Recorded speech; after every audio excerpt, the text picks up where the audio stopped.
Comprehension Part 1. Tips on how to increase your knowledge in reading comprehension. So ano yung mga possible way na mga types of questions sa reading comprehension test? So mamaya magbibigay ako ng example para malaman natin kung paano mag-analyze ng reading comprehension. Ano yung mga iba't ibang klaseng tanong sa reading comprehension? Lalo na tayo nagtitake ng exam dito.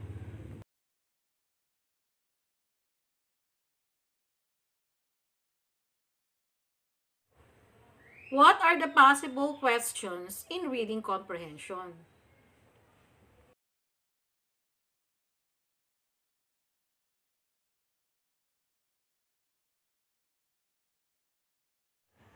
So number 1, vocabulary.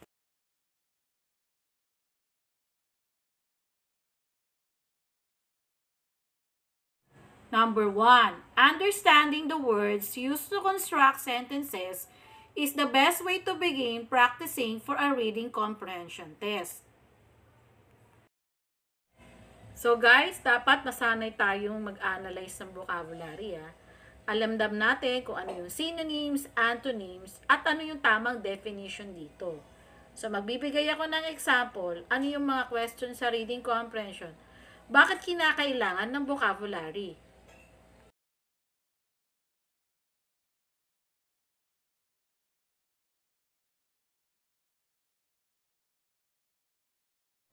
So, ito yung example number 1. Basahin natin. Example number 1. Read the following sentence and try to choose the best definition for the italicized word by searching for context clues in the sentence. Number 1. The designer window treatments in her house installed 17 years ago were outmoded. Letter A, unnecessary. B, pointless. C, out of date. D, worthless.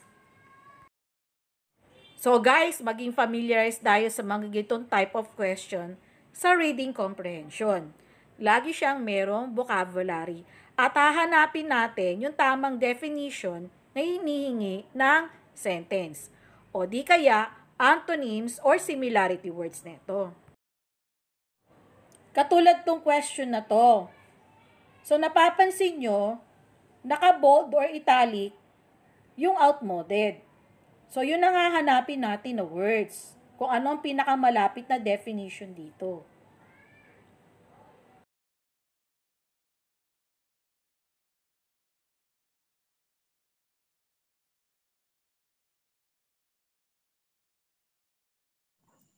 Answer in vocabulary. Number 1, letter C. To be outmoded is to be old-fashioned or out of date. The designer window treatments may also unnecessary, pointless, or even worthless. However, the key to the meaning is the context, that is the phrase installed 17 years ago.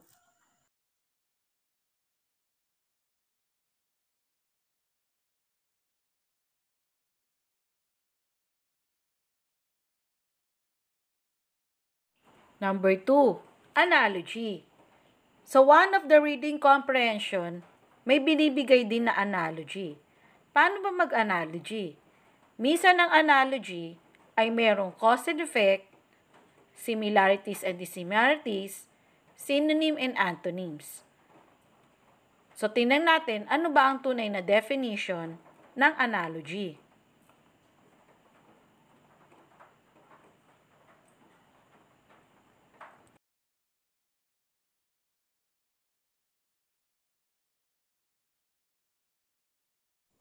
Example number 2. The dictionary defines an analogy as a similarity in some respect between things that otherwise dissimilar. In each of the questions contained in this section, you will find a pair of related words. These words are separated by a colon like this. Fish is to scales.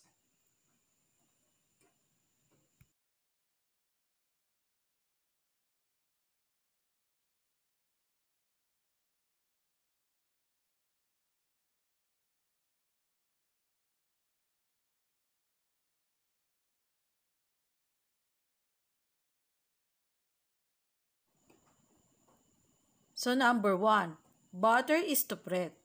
Letter A, jam is to jelly. B, paint is to wood. C, toast is to jelly. D, head is to foot. Letter E, yellow is to blue.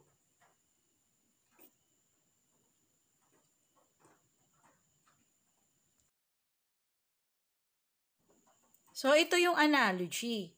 Ito yung mga possible question na lumalabas din sa reading comprehension. So, dapat maging familiarize tayo this type of questions.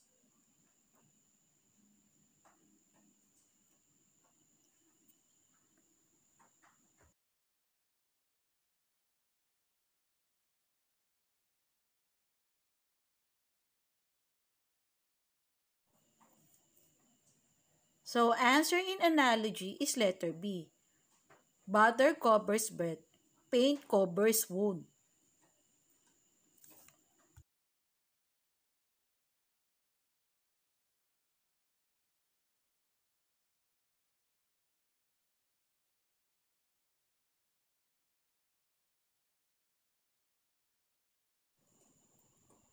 Number 3.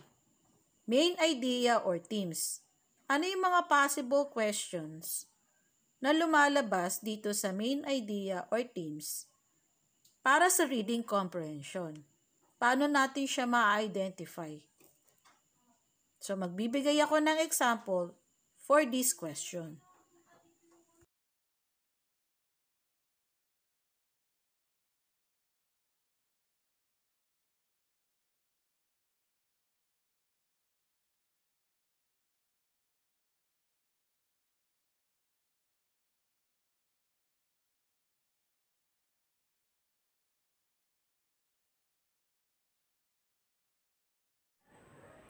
So, ito yung example ng main idea or themes. Basahin natin. The best recipe for clam chowder all includes onion and a bay leaf. The onion adds the sharpness and zest to the blandness of the clams and also help remove their slimy texture. The bay leaf complements the onion's strong flavor. This paragraph best support the statement that A. Onions were once thought to be poisonous. B. Bay leaves are essential in many soups. C. Clam chowder is very nutritious. D. Onions and bay leaves go well with clams. E. Clams should not be overcooked. Ito yung example ng main idea or themes para sa reading comprehension. Napansin nyo na binayulet ko yung the paragraph best support the statement that. So, ang ibig sabihin nito, ano yung pinaka nagbibigay suporta para sa reading comprehension dun sa given na paragraph.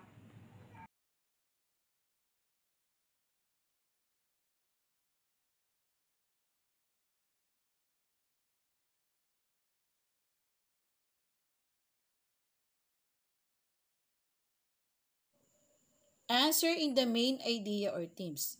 Letter D. The passage speaks specifically about onion and bay leaves in the clam chowder, not about in soup in general. And thus, choice B is not correct. No mention is made to nutrition or poison, nor does the passage address overcooked clam.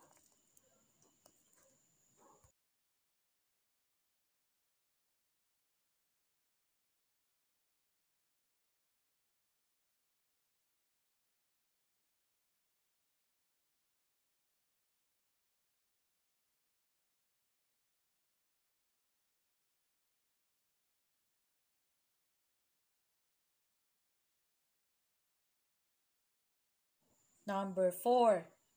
Topic sentence. Isa rin ito sa mga binibigay sa reading comprehension. Paano natin ma-analyze ang topic sentence sa reading comprehension?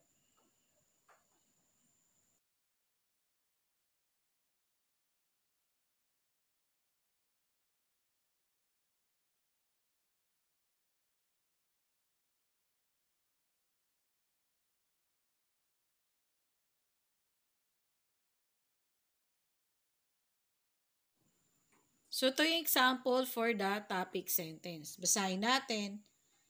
Blank, it is rained in April. It is rained in May. It is rained in the morning. It is rained in the afternoon. It's poured. It drizzles. It showered. It misted. But it rained. But the good news is we won't have a drought in this summer. Letter A, the rain makes me gloomy. Letter B, the spring was the rainiest in the record. Letter C, rain is nice, but I prefer sunshine. Letter D, the scientists know very little about the global climate.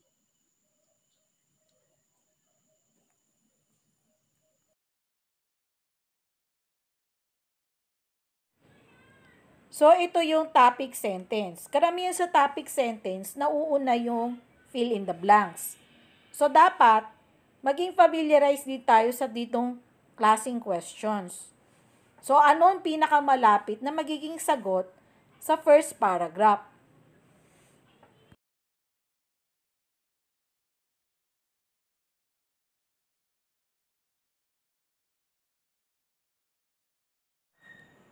So, the answer in topic sentence is letter A. The paragraph is complaining about the rain that fell in April and May. Only choice B fits in with that topic.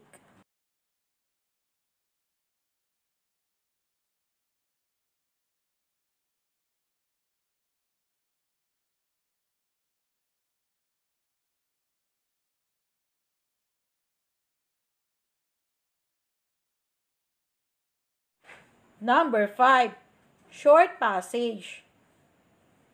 Ano yung mga possible questions sa short passage? Para maintindihan natin ang reading comprehension, ano yung mga type of question dito?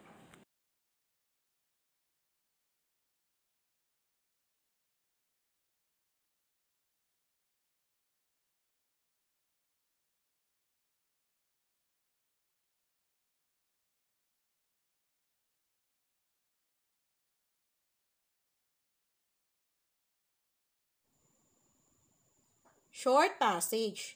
Ask the question who, what, when, where, how, and why.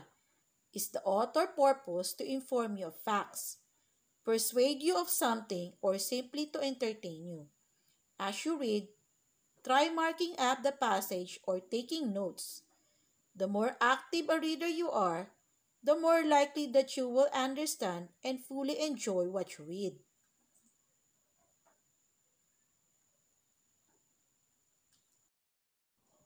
So, ang short passage, karamihan ng mga question dyan ay nanggagaling uli sa who, what, when, where, how, and why. So, ito yung example ng reading comprehension for the short passage. Let's try to read. The city will be enforcing winter parking rules from December 1 through March 31, according to City Street Managers Joseph Park. This includes alternate side parking regulation as well as stowaway and handicap exception.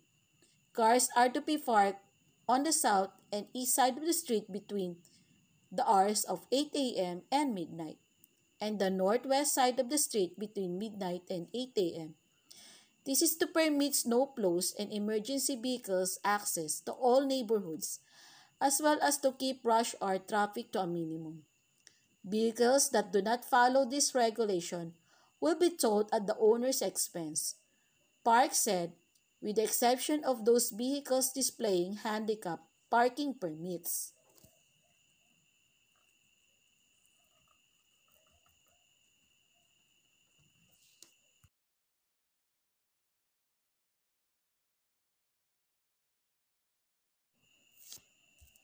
What is the main idea of this passage? A. Cars should be parked on the street. B. Snowplows can bury cars under snow. C. Winter parking regulation will be put into effect. D. Winter parking regulation are good for the environment. Number 2.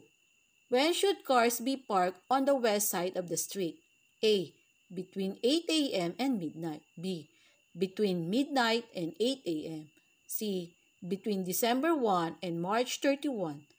D. Not stated.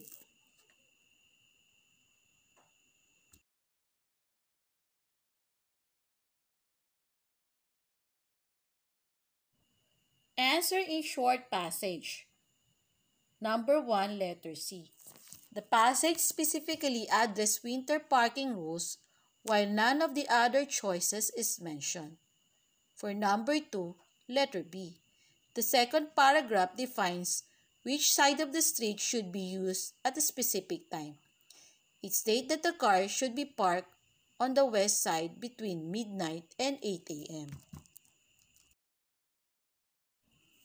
So guys, ito yung reading comprehension. This is just only a part 1. So magkakaroon pa tayo ng part 2 for reading comprehension. I hope na marami kayong natutunan sa nabigay kong explanation. Salamat!